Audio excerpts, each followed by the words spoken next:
పంపిస్తాం.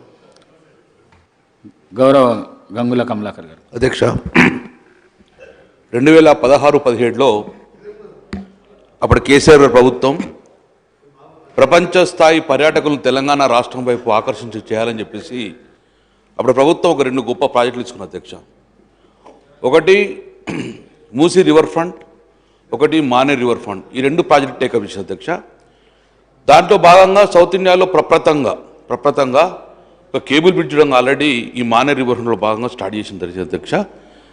దాని తర్వాత 450 కోట్లతోటి అప్రూవల్ తీసుకున్నాం. టెండర్ ప్రాసెస్ స్టార్ట్ అయిపోయింది అధ్యక్ష. అలా ఇరిగేషన్ మరియు R&B మరియు టూరిజం 3 డిపార్ట్మెంట్ ద్వారా ఒక మానే రివర్ ఫ్రంట్ స్టార్ట్ చేసింది అధ్యక్ష. మొన్ననే గౌరవ ముఖ్యమంత్రి గారు రేవంత్ రెడ్డి గారు మూసీ రివర్ ఫ్రంట్ను టేకప్ చేద్దామని చెప్పారు అధ్యక్ష.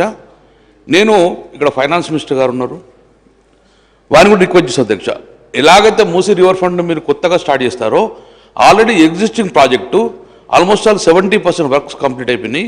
మిగతా 30% కంప్లీట్ చేస్తే అది రాష్ట్రానికి కూడా ఒక పర్యాటకులు ఆకర్షితం ఉంటుంది. మళ్ళీ రాష్ట్ర ప్రభుత్వం కూడా రెవెన్యూ క్రియేట్ అవుతుంది. కాబట్టి ఆ ఒక పెండింగ్ వర్క్స్ ఎక్కడెక్కడ ఉన్నాయో ఆల్రెడీ దాని మీద సబర్మతి రివర్ ఫ్రంట్ స్టడీ చేసిన జరిగింది అధ్యక్ష. సౌత్ కొరియాలో ఉన్న యోసో కూడా వేయడం జరిగింది అధ్యక్ష. ఆల్మోస్ట్ టెండర్ అయిపోయినాయి, వర్క్ కూడా స్టార్ట్ అయింది అధ్యక్ష. సో 70% వర్క్ కంప్లీట్ చేసిన దాన్ని మళ్ళీ ఈ మధ్యన ఆపమని చెప్తున్నారట. సో మనకు దాన్ని కంప్లీట్ చేస్తే అది అసెట్ అవుతుంది, తెలంగాణ రాష్ట్ర ప్రభుత్వానికి అసెట్ అవుతుంది. సో దాని పెండింగ్ ప్రాజెక్ట్ ఉండకుండా ఎలాగైతే మూసీ రివర్ ఫ్రంట్ కంప్లీట్ చేస్తానని మీరు అనుకున్నారో దీన్ని కూడా బడ్జెట్లో నిధులు కేటాయించి మిగిలిన 30% వర్క్స్ కూడా కంప్లీట్ చేయాలని చెప్పేసి నా ఫైనాన్స్ మినిస్టర్ గారిని నేను రిక్వెస్ట్ చేస్తున్నాను. దాని కూడా నిధులు కేటాయించాలని చెప్పి నేను కోరుకున్నాను అధ్యక్ష. మంత్రి గారు.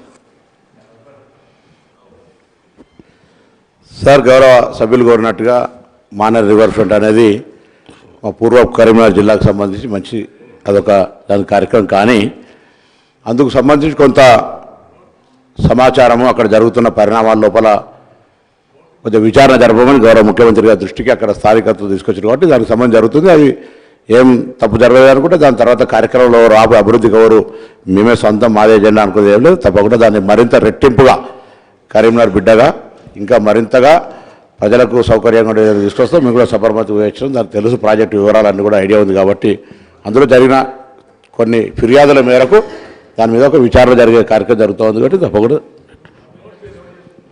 సభ్యులు చెప్పింది నోట్ చేసుకొని తప్పకుండా we are concern, very much concern. Then గౌరవ సభ్యులు వివేక్ వెంకట